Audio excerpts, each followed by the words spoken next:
Hey guys, welcome back to some more AFK Arena. Today we're over on the test account and the new patch is up, meaning we have a lot to unpack. We have Thorin to look through. We also do have a new beast that is out there, also a few skins, so a lot going on. But first of all, of course, with our new Awakened Hero, we do get the Gift of Time. This is giving you 50 free emblems. I love being able to get these. And of course, we do get the first 6 summons discounted by 20%, so make sure you're taking full advantage of that. So looking at the hero, and right here he is. When you look at the character or the actual build, because he looks like an absolute monster. I love the size that they made him. He's carrying that two-handed sword, of course, with one hand. A very cool Thorin style. Let's run through these skills and abilities, and then we'll hop over and we'll look at the beast. So the Tempest Edge, he keeps 4 Storm Blades. Now you'll notice right off the bat, 1, 2, 3, 4, 5. Looks like there are 5 Storm Blades behind him right now. And that is the passive. So the passive ability, he is keeping them. Thorin deals damage to nearby enemies and triggers lightning strikes. Now you notice that it is 400% of the attack rating. Depending on where you build him and where he scales, this could be very, very strong. At the same time, 3 lightning bolts strike random enemies, so he's doing damage not only to the people in front of him with the charged sword, but also with those lightning bolts, each dealing damage equal to 250% of the attack rating. Again, building him higher, going to do a lot more damage. Enemies hit by slash or lightning are marked with thunderclap, which will increase the damage they take by 20% per stack, lasting 7 seconds, stacking up to 5 times. So they can take another 100% damage, which again is kind of crazy. Thorin is immune to control activities. Each Stormblade that Thorin has triggered triggers an additional bolt of lightning. So again, we're going to have more lightning out there if Thorin takes fatal damage while casting the ultimate. So very similar to the original version of Thorin with the retaliation. He becomes immune to damage once the ultimate is finished. Thorin dies. This effect can be triggered up to 2 times per battle. So very cool, because of course when he dies, again, very true to the original Thorin, he is coming back to life. Now when Thorin dies, he consumes a Stormblade, which we know there are 4 of them, enters the Storm Avatar state, becoming invincible and untargetable. He moves to the killer's location, revives, dealing damage equal to 300% of the attack rating to nearby enemies, stunning them for 3 seconds and marking them with thunderclap, which is going to increase the damage that they are taking. Upon revival, an additional lightning bolt hits near his killer. 6 seconds after reviving, he gains 50 points of damage resistance and 50 points of buffer. Buffer seems like it's going to be pretty big in here, buffing up those lightning bolts. Upon revival, an enemy hero with the lowest max health than Thorin, who is outside the damage range, will be swept into the air. 3-second crowd control right there. At the start of battle, he gains 1 Stormblade. That's right. With this, and I believe that is the plus 30 signature item, he is getting that 5th Stormblade, which of course can amplify the damage he's doing. At the start of, he enters the Storm Avatar state. Without consuming Stormblades, he targets the furthest enemy and casts Eternal Thunder. So really, really cool hero here.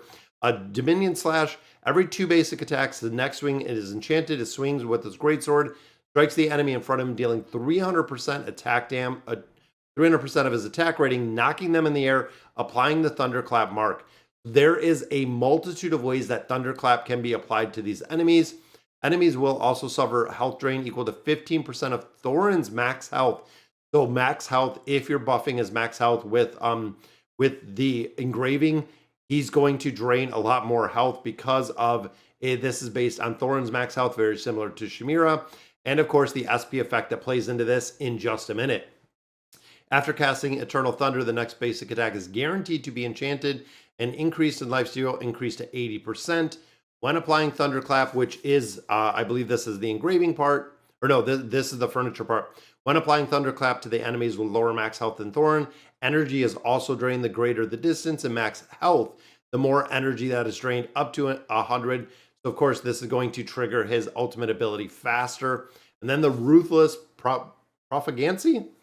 Thorin's Stormblade gains power at the cost of his own life. When there are Stormblades behind Thorin, continuously loses health unaffected by erosion or buffer, converting 1% of his lost health into attack rating, up to 1,000% of his attack rating.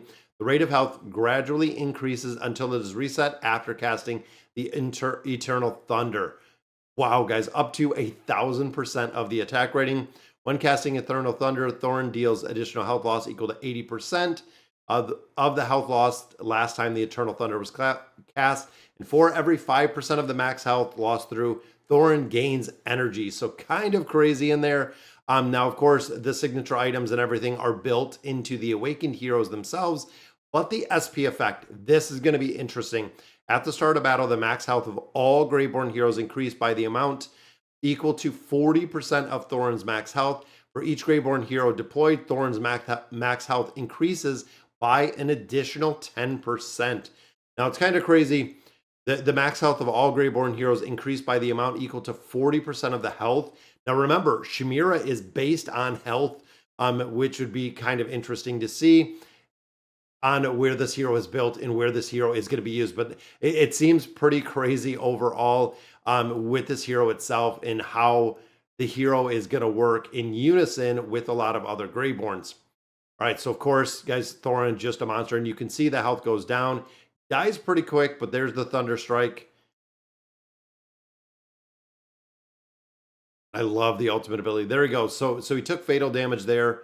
He went ahead and teleported to a couple other people. Let's see what he looks like in combat. Because he dies pretty quick. That's a pretty quick death. Let's put these two and look at these Greyborns. You know what? Let's Greyborn it up here. Let's put Bronn in here. Let's slow it down a little bit because I want to kind of see. See, he died right there off the bat. But we know he's coming back to life, which is the abilities.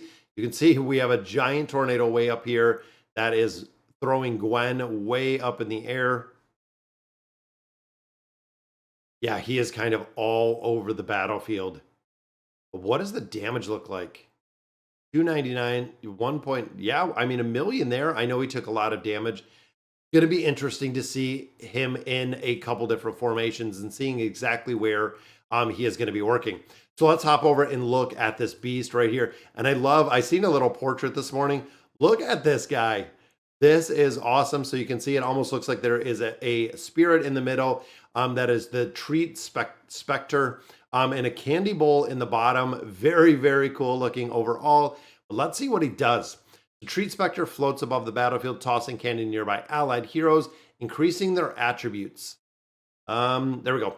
Increasing their attack rating by 40% for 5 seconds.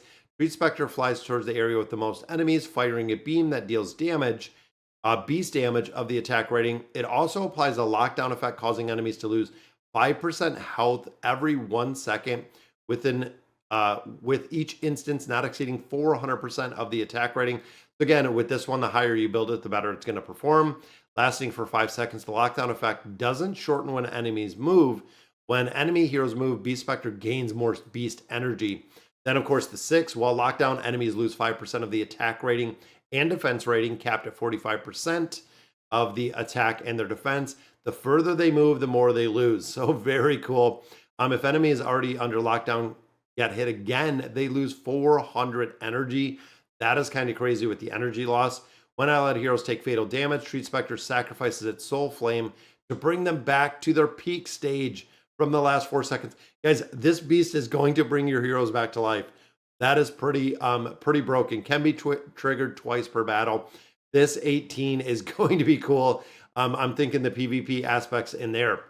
Now, basic training, after a certain number of candies are thrown, the next toss will throw sweet treats. These treats deal beast damage to the enemies in range and terrifying them. Now there is a crowd control. So every 3 candies, he throws 1 sweet treat, causing them to run and flee in direction for 3 seconds. So crowd control right there. At the start of battle, Treat Spectre unleashes go and stop in the center of the battlefield without consuming the beast energy. Very cool at 15. And then, of course, the 9, Treat Spectator absorbs enemy attributes and uses its candy boosters to transfer them to allies. There we go.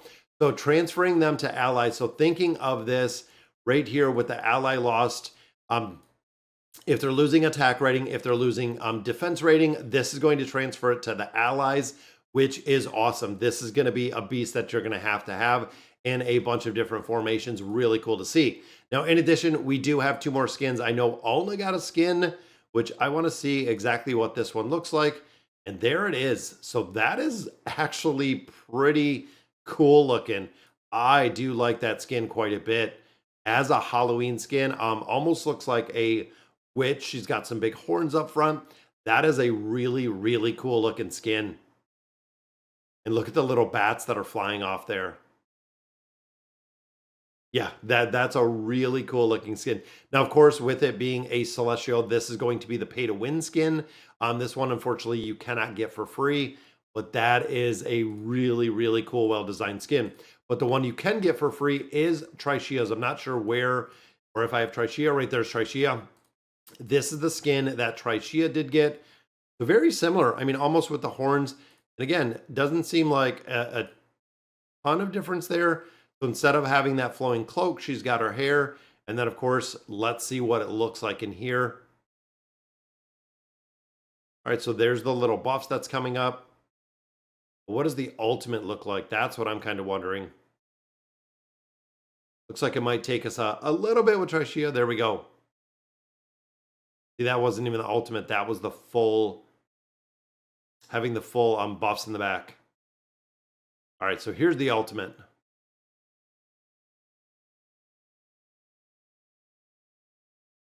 I forget, maybe she doesn't cast it. That's kind of interesting. Yeah. Not too impressed with this skin, but that's okay because it's completely free and we will take that.